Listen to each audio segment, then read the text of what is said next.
Coach à domicile, le conseil bien-être de nos experts.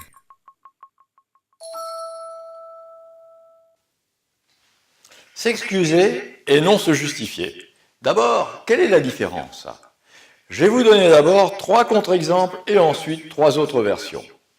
Je peux vous dire, premier contre-exemple, je suis désolé pour ce retard, c'est les transports en commun, il y avait un incident à la station Gare du Nord, et bien sûr, etc., etc.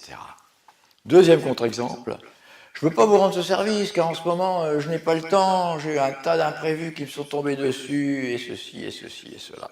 Bon.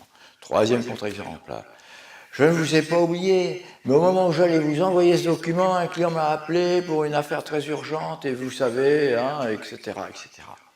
Ou alors, 3 autres exemples. Premièrement, je vous prie de m'excuser pour ce retard. Deuxième, je suis désolé, mais ça m'est impossible de vous rendre ce service en ce moment. Troisième, je vous prie de m'excuser pour le retard dans l'envoi du document promis. Vous le recevrez demain avant 10 heures, si cela vous convient. Quelle est la différence entre ces deux versions? Dans la première version, je montre un certain malaise, je culpabilise, je parle de moi, je donne des raisons qui n'intéressent personne, et je perds du temps, et je fais perdre du temps aux autres. Quels en sont les inconvénients?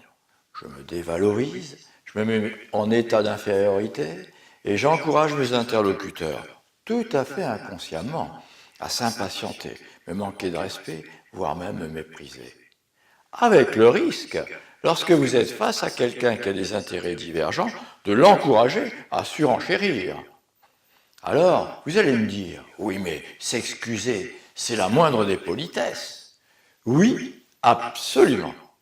Et en le faisant bien, c'est véritablement une occasion de renforcer notre relation avec les autres, plutôt que l'inverse.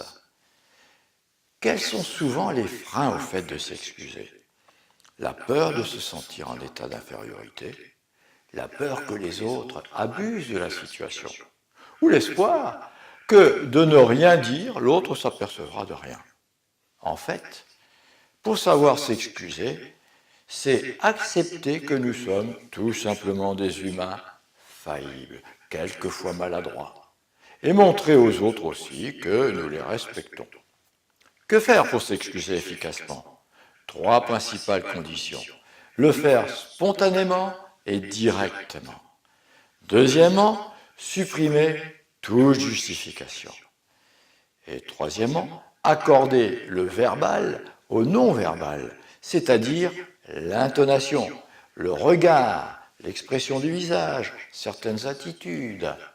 En étant ainsi à l'aise dans l'art de s'excuser, à bon escient et de la bonne manière, vous allez encore mieux vous faire respecter et gagner encore plus de confiance en vous-même. À bientôt sur le HuffPost.